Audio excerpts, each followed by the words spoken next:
Hello everybody.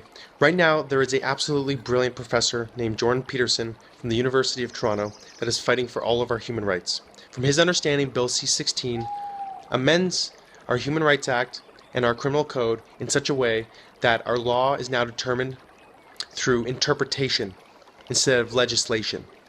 Don't take my word for it, he outlines his argument very articulately through his own lectures. I'll post the link below. Take a look at that. Take a look at what he is doing and saying right now in the media. Listen to him.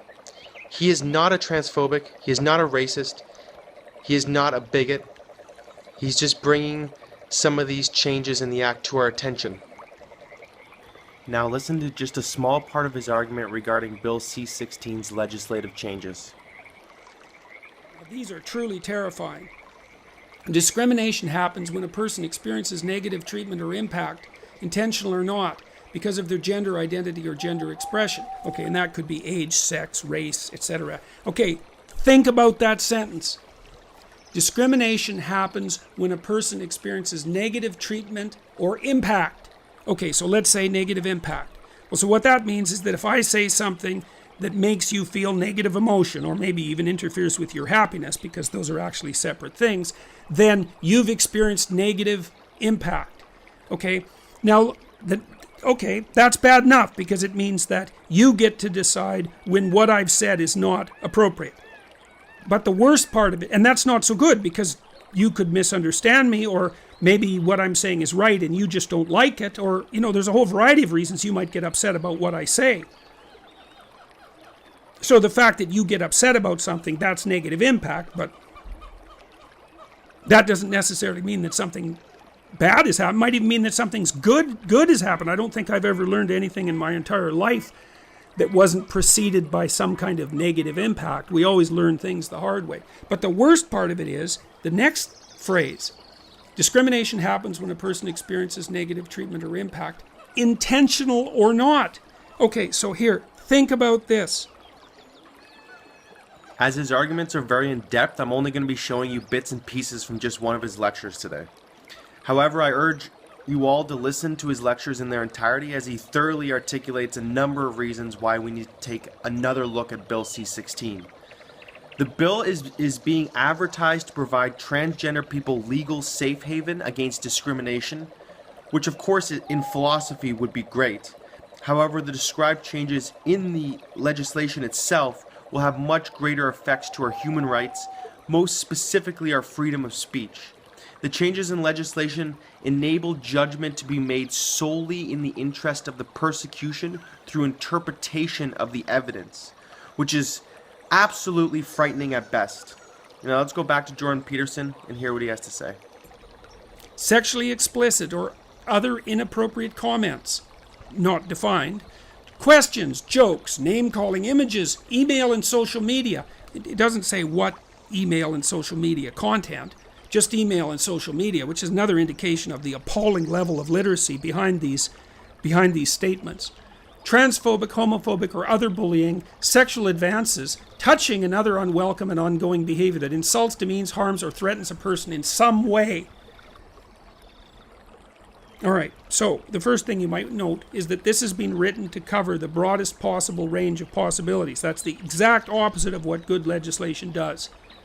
So, if you combine these, discrimination and harassment, the policies basically allow for people to, like, if I unintentionally negatively impact you with a joke, then I'm harassing you, and that's well on its way to being, well, it's a violation of the Ontario Human Rights Code. It's an offense according to the Ontario Human Rights Commission, and it's on the way to being a hate crime as far as I can tell with the modifications of federal legislation. So, and then to cap it all off, they throw this in at the end of the sentence. Other unwelcome and ongoing behavior that insults, demeans, harms, or threatens a person in some way. Let's use our democratic right to take another look at this and vote on it, and maybe change the language in such a way that is agreeable for all of us. We're all humans. Let me know what you think, and let's come together. And now just a little bit more of Jordon Peterson's argument. Now listen to this. Will be held responsible for discrimination, including acts or omissions committed by employees or agents in the course of their employment. This is known as vicarious liability. Okay.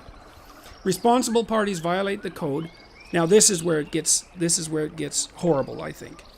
Where they directly or indirectly, intentionally or unintentionally infringe the code, or whether they otherwise authorize, condone, or adopt behavior that is contrary to the code. It is unacceptable to choose to remain unaware, ignore, or fail to address potential or actual human rights violations, whether or not a complaint is made. God, you couldn't possibly design a broader definition of liability.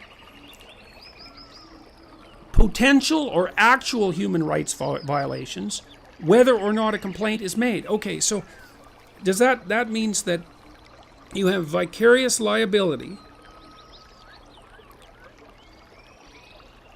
if you fail to address a potential human rights violation, whether or not a complaint is made.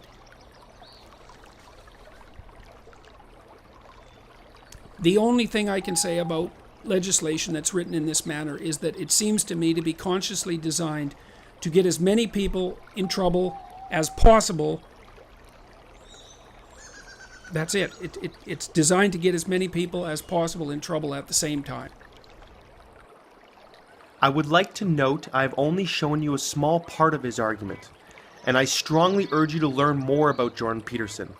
He has even taught at Harvard and gave a very insightful TED Talks in both 2011 and 2013.